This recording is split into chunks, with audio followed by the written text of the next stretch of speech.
Relatos de situações incríveis que já aconteceram comigo graças à terapia multidimensional. Eu trabalho com a terapia multidimensional já tem 5 anos e eu já presenciei diversos milagres, diversas intervenções divinas e hoje eu vou começar a compartilhar alguns relatos com vocês. Essa história ela aconteceu durante a época de pandemia. Eu tinha viajado para Palhoça para poder visitar uma amiga que fazia anos que eu não via e eu conheci a mãe dela. E a mãe dela estava com algum tipo de disfunção, eu não sei direito o que é, porque eu nunca vi que ela não conseguia parar de mexer essa parte de baixo assim, ó. E aquilo foi quebrando o dente, foi pegando na gengiva, estava uma situação muito complicada. E quando eu conheci a mãe dela, eu já trabalhava eu estava começando a trabalhar com a terapia multidimensional e já atendia com Theta Healing, daí eu senti aquele chamado muito forte do criador para eu poder dar uma atenção para a mãe dela e ver o que que a gente podia resolver, porque eu sei que tudo é psicossomático, tudo começa no campo das emoções, dos traumas não resolvidos. Então a gente fez diversas liberações e a alma dela começou a falar comigo e eu perguntei para ela: "Olha, eu tô vendo aqui que sua alma tá falando que você tá desistindo da vida. Por que que isso tá acontecendo? Por que você quer desistir da sua vida? Você tem tantos caminhos pela frente, tanta coisa pra viver ainda".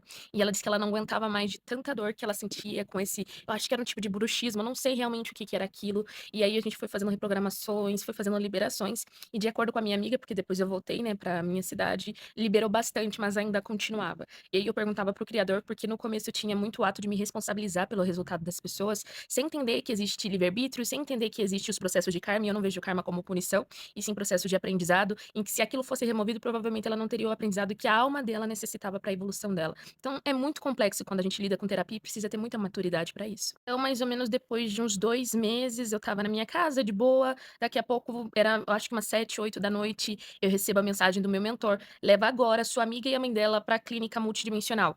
Agora". Fechei os olhos, abri os portais e levei elas para minha clínica para elas ficarem recebendo assessoria espiritual. No outro dia eu recebi uma mensagem da minha amiga, informando que exatamente naquele momento em que a mãe dela desencarnou, porque infelizmente ela acabou desencarnando, foi exatamente o momento em que eu mandei as 2 para a clínica multidimensional. E aquilo foi muito forte para mim, porque eu vi como a espiritualidade cuida da gente, sabe? Aquilo me deixou meio chocada, assim, mas eu fiquei muito grata pelos meus mestres, estarem nesse cuidado espiritual e poder me usar como canal para poder dar essa assessoria para a mãe dela, porque o que que acontece? Como a mãe dela foi direto para a clínica multidimensional, ela não passou por todo aquele processo do desencarne, que muitas vezes as pessoas ficam meio perdidas, elas se olham ali no corpo, ficam meio desesperadas, porque elas não conseguem avançar. Ela não precisou passar por esse processo tão duro, por quê? Porque ela ficou já a alma dela já ficou na clínica multidimensional, recebendo cuidados. Aí, assim que ela me avisou do desencarne, minha amiga estava muito mal, eu fechei os olhos, abri os portais, fui lá na clínica, vi a mãe dela repousando, recebendo cuidados. É muito difícil a gente pensar no desencarne e não saber o que que acontece com a pessoa que tá desencarnando naquele momento, né, principalmente quando é mãe da gente. E saber que hoje eu tenho uma ferramenta em que eu posso ter esse contato com o outro lado e ajudar em processos tão delicados, me deu certeza que eu estava no caminho certo.